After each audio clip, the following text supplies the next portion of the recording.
जो श्री मुख से कह दिया वो कर करके दिखला गया। एक तो सख्य उपासना में यही विशेषता है कि सखा को कुछ भी कह दिया जाए या सखा कुछ भी कह दे, लेकिन अपने सखा को वो पूरा नहीं मानते हैं। तेई सर मानव प्रातः काल होते ही उसी बाण से मैं सुग्रीव को मारूंगा, यह बेहतर है। ये बात लक्ष्मण जी ने सुनी और लक्ष्मण जी ने सुनकर के लक्ष्मण जी ने सोचा कि प्रातः काल प्रभु तो नहीं, मैं खुद जाकर के मारूंगा। किष्किंधा में लक्ष्मण जी पहुंचे और वहां जाकर के जब क्रोध दिखाया तो उस क्रोध को देख करके हनुमान जी बहुत दुखी और हनुमान जी सोचने लगे कि मैंने ही सुग्रीव को भगवान की शरणागति कराया था और शरणागति होने वाले भक्त के ऊपर यदि आंच आ जाए ये मुझसे सहन नहीं हो सकता, यह असहन नहीं। ज्ञानी नाम अग्रगण्य, हनुमान जी ज्ञानियों में अग्रगण्य, अपने बुद्धि से काम लिया और बुद्धि से काम लेकर करके लक्ष्मण जी को शांत बना दी, लक्ष्मण जी का क्रोध ही शांत कर दिया। आगे की सब लीला इसी प्रकार से लंका में हनुमान जी गए और विभीषण जी को जाकर के भगवान के स्वभाव की प्रशंसा की। कितनी प्रशंसा की कि प्रात नहीं जो नाम हमारा तय दिन ताही न मिले आहार। मेरी यह दशा है, हनुमान जी ने कहा अपने आप को कि कोई प्रातःकाल जिसको मेरा या मेरे समाज का दर्शन हो जाए, बंदरों का दर्शन हो जाए, तो उस रोज उसको आहार नहीं मिलता है। ये हनुमान जी ने दीनता प्रकट कर करके विभीषण जी को समझाया कि जब मेरे शरीर के पावन, मेरे शरीर के अल्पज्ञ को भगवान ने शरण देकर करके और अपना भक्त बनाया, विभीषण आप भी सब त्याग करके और भगवान की शरणागति ग्रहण करें। विभीषण जी ने बात मान ली और उसी रोज से प्रभु श्री राम जी के हो गए। रावण को समझाने का प्रयास किया, रावण के क्रोध को सहन किया, रावण के मार को सहन किया और अंत में भगवान की शरणागति। और जब भगवान के जब सन्मुख जब जाया तो वहां आते ही सुग्रीव बहुत सावधानी से सेवा की, बहुत सावधानी रखी। आकाश मार्ग से आते हुए देखा कि 4 राक्षस आ रहे हैं, राक्षस। तुरंत दौड़ा भगवान के पास आया और कहा प्रभु देखिए आकाश मार्ग से राक्षस आ रहे हैं, आज्ञा दीजिएगा इनको बांध लें और बांध करके इनको मृत्यु दंड दें। हनुमान जी को सुन करके बड़ा दुख हुआ। मैंने तो विभीषण को प्रभु की शरणागत किया था और यहां राजनीति पहले क्योंकि सुग्रीव राजा था, राजा तो अपनी राजनीति चलाएगा, जो राजनीति कहती है उसका अनुसरण करेगा। और जो मैंने विभीषण को शरणागति की जो महिमा बतलाई थी, शरणागति के ऊपर यदि कुछ आंच आ गई तो मेरा किया हुआ कार्य सब फेल हो जाएगा।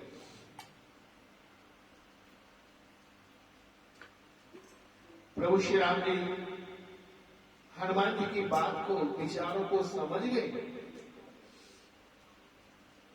कि जब सुग्रीव ने बांधने का जब बात कही और हनुमान जी को कितना दुख हुआ एक आंसू पात्र हो गया।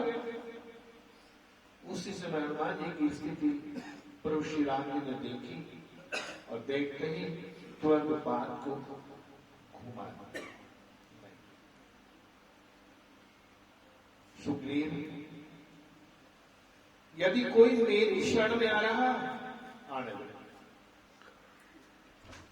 प्रभु देखो से राक्षस दल है, लंका नगरी से आ रहा है, बहुत नुकसान कर सकता है।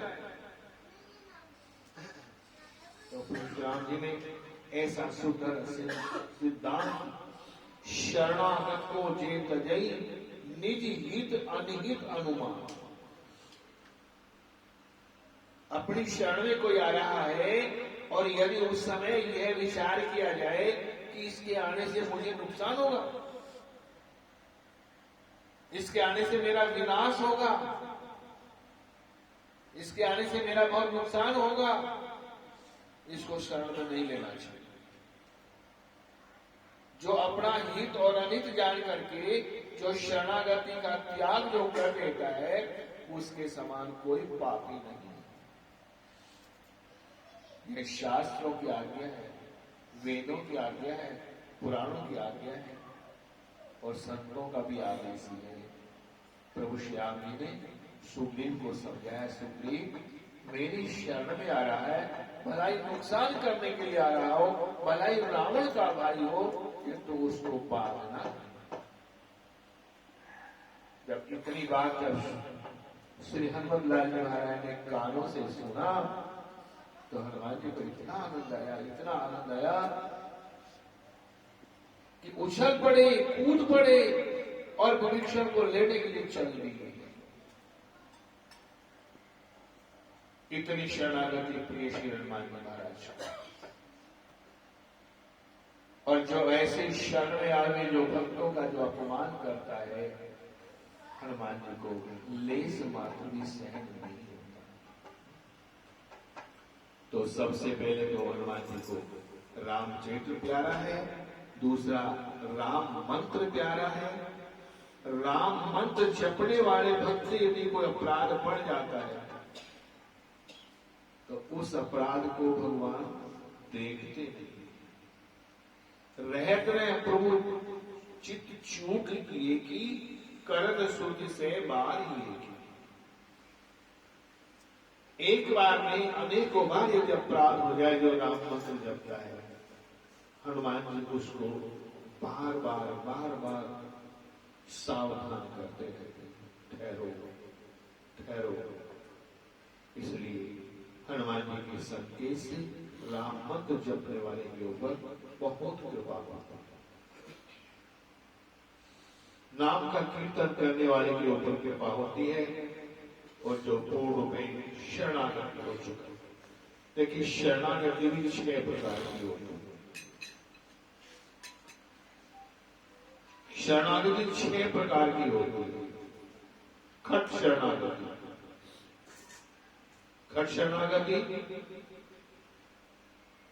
मनसा वाचा करना शरणागत जायते। मन से, कर्म से, वचन से, तीनों प्रकार से जो भगवान की शरण ग्रहण कर लेता है वो भक्त भगवान को अति से प्रिय। और जो संसार से अपने मन को मोड़ कर करके जो प्रभु श्री राम जी की शरणागत होता है, सबकी ममता ताग वर बटोरी, तब मम पान वर डोरी। सबकी ममता यानी पूरे संसार से वृत्ति को धारण कर करके जो भगवान से प्रेम करता है वो हनुमान जी को बहुत बुला रहा है।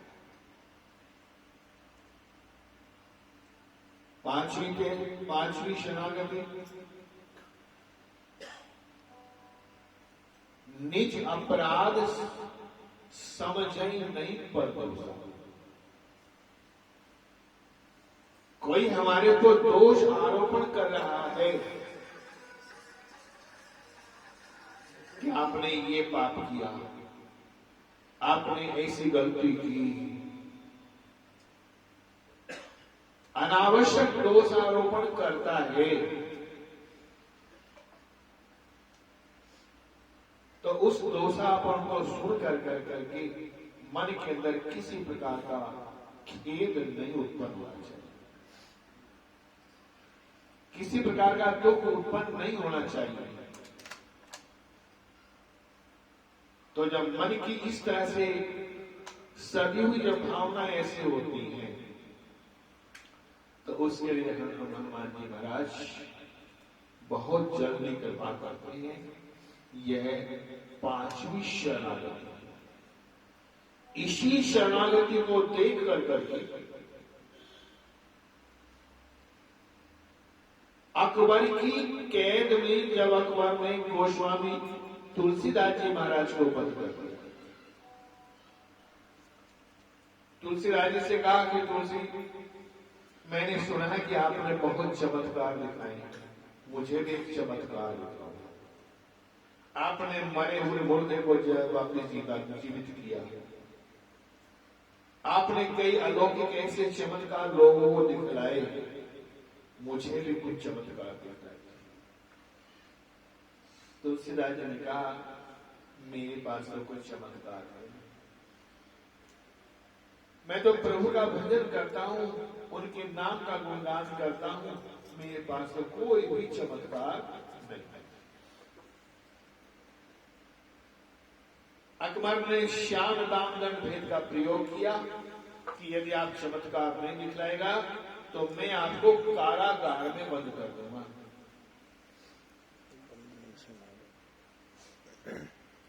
तुलसीदास जी महाराज ने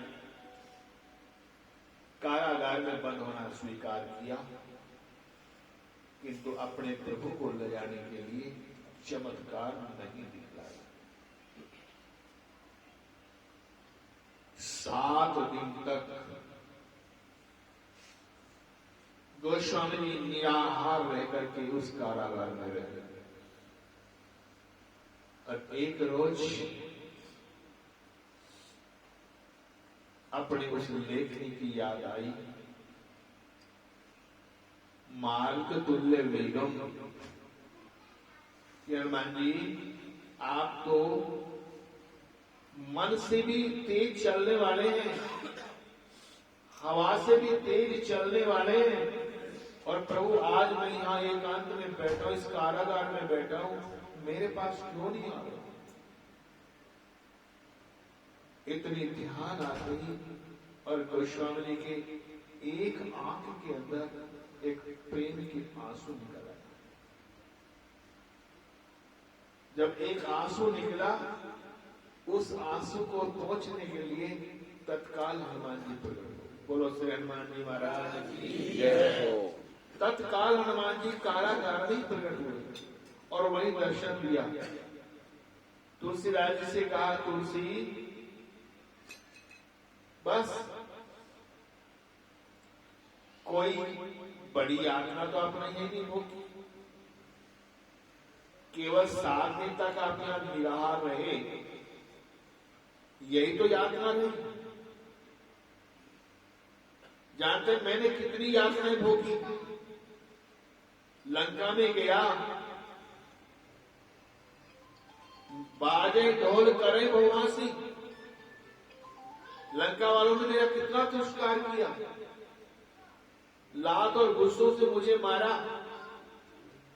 मेरी पूंछ में तेल भिगाकर के कपड़ों को लपेटा गया, रस्सों से बांधा गया, जगह जगह घुमाया गया, आग से जलाया गया। मेरे साथ तो क्या हुआ था, आपके साथ तो कुछ भी नहीं हुआ। गोस्वामी जी ने कहा, भगवान आज समर्थ है यार, मैं अल्पज्ञ हूं, मैं कलयुग का प्राणी हूं, और आप तो साक्षात भगवान के अवतार हैं, इसलिए प्रभु मेरी आपकी बराबरी कैसे? हनुमान जी बड़े प्रसन्न हुए। और प्रसन्न होकर के हनुमान जी ने कहा, तुलसी हनुमान चालीसा की रचना करो। जो हनुमान चालीसा का जो आप लोग पाठ करते हैं, ये हनुमान चालीसा गोस्वामी जी ने लाल किले में रह करके वहां के कारागार में रह करके उसका निर्माण किया था, रचना की थी। और जो ही हनुमान चालीसा की रचना हुई तो श्री हनुमान जी महाराज ने उन वानरों का आवाहन कर दिया कि जो वानर लंका के युद्ध में नहीं गए थे, उन सब का आह्वान उस लाल किले के अंदर किया। और चारों तरफ बंदर ही बंदर, बंदर ही बंदर।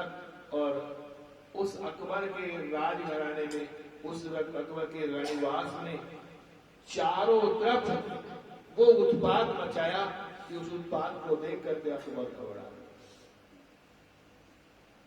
अंत में उसी के एक मौलवी ने कहा कि हजूर, आपने एक हिंदू फकीर का अपमान किया है, उसी का करामात, उसी का करामात है, उसको जल्दी से जल्दी कारागार से बाहर निकालना। गोस्वामी जी को कारागार से बाहर निकाला गया। अकबर ने चरणों में पड़ करके याद में प्रार्थना की। गोस्वामी जी ने कहा, नहीं, यह मेरा चमत्कार नहीं, यह मेरा चमत्कार नहीं। इतनी वार्तालाप करते करते भी कहा जाता है कि हनुमान जी के बाणों ने उसको इस कदर घायल कर दिया कि उसका कोई भी ना रणनिवास में, ना दरबार में कोई सैनिक अथवा कोई राज परिवार का कोई व्यक्ति ऐसा बाकी नहीं था कि जिसको बाणों ने घायल नहीं किया। अंत में जब गोस्वामी के चरणों में पड़ करके रोने लगा तो गोस्वामी ने कहा, मैं क्षमा नहीं कर सकता, क्षमा मेरे प्रभु हनुमान जी ही करेंगे। और यदि आप क्षमा करवाना चाहते हैं उनसे तो इसी समय लाल किले को छोड़ दीजिए, इसी समय लाल किले को छोड़ दीजिए। अकबर ने लाल किला छोड़ने का संकल्प किया, वहां से निकले और तब फतेहपुर सीकरी आकर के बसाए। आज भी हनुमान जी वहां विराजमान। तो जो पूर्ण रूपेण जो भगवान के शरणागत हो जाते हैं, उसके ऊपर हनुमान जी महाराज की बहुत विशेष कृपा है।